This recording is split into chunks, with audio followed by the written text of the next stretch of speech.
1001. I'm going to paste values here. And the tracker, let's say I'm going to take AK001. So it gives me correct James Wilson.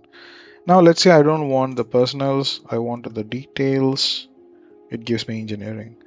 Let's say I want not SK101, I want SK1095. SK1095. Oh, it's not AK, so I made a mistake there. So it is AV01.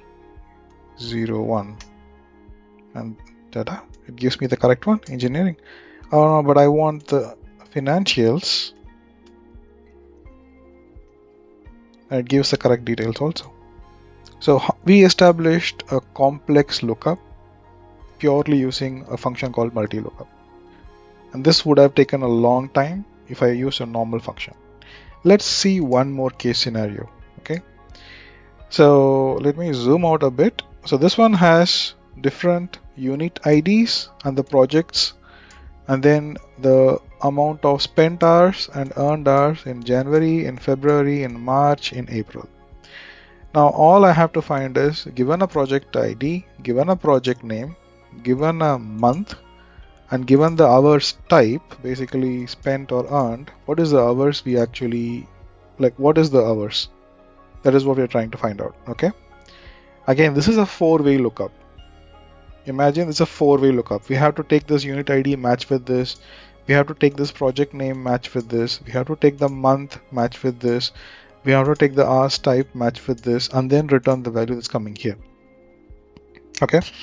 For any of the Google Sheets user or Excel users, you guys know this is a nightmare scenario.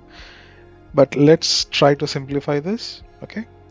Let me take a random value. Let's say MK003. Okay. And that's the unit ID, and I want the name of the project is email funnel, and I want this for January month, and I want the spent hours. Okay, this is what I want for now to start. So, and I'm going to use the function we just discussed a few minutes ago, which is MultiLookup. I'm going to click this result vector. As I told before, we have to select the result vector properly.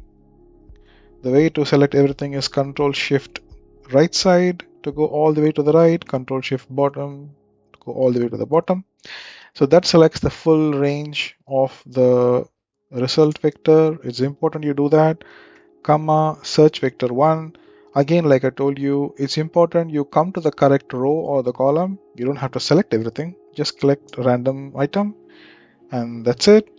And this one has to match with unit number, which is an E1. I press that, comma. Second vector I want to choose by sheet name. Again, I don't have to properly. I just, in this particular column, I just select some random items, just so the Excel knows that it is in the correct row, comma, or correct column, sorry. Email funnel, which is project name I selected, comma, month. So month is in this row. Again, I select a random item, comma, match with this, comma, spent earned hours is here, comma, this. This is all I had to do, and you see it's thinking it'll replace with a native formula which has taken into condition all the proper ranges, all the formulas that it has to come, and it has given the answer. Let's check it once. MK003 email funnel for January month spent hours is this one. Yeah, 25 is correct. Let's see what is the earned hours going to be. Earned hour was 30, so let me change it to earned hours. Yep, 30. Perfect. Let's go for a different one. Let's go for EN064, and that is PDF export. So EN064 PDF export, earned hours is 50. Perfect, spot on. Let's say I want to find for the month of April. So all I had to do was April 26, and yeah, 110. It works perfectly well. Now the good thing about this is, if you click here, you can see the original Sheet Kitty formula that you have. So if you want to change this formula or add more criteria, you can just copy this and you can paste it and you can add more values as you want. Or if you just want to rebuild it, just press enter. That's it. It'll rebuild the formula as if it is a new one and you will see the formula come up. It's a native formula that lives in an Excel sheet. There's no back and forth. So what this does is it reduces the load on your Google Sheets, and it is instantaneous. Okay. Now I'm doing a couple of these videos because one of the subscribers he told me that I'm not doing a good job marketing this, and because he was genuinely blown away by this. Again, I would say thanks, Mike, once again. So for others, please check this Sheet Navi Google Sheet add-on. It's for free for the first 1,000 users. It has a couple of good features. First is sheet navigation, which is, again, I'll make a separate video on that. It's completely out of the world.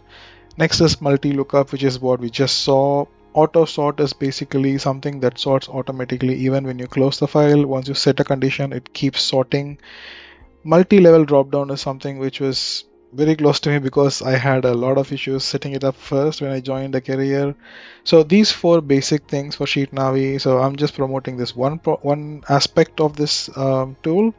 So feel free to download this and explore. Feel free to subscribe to our Sheet Kitty channel. There's more Google Sheet add-ons I'm adding. Also, there is this quick Gantt which I added. It's for free.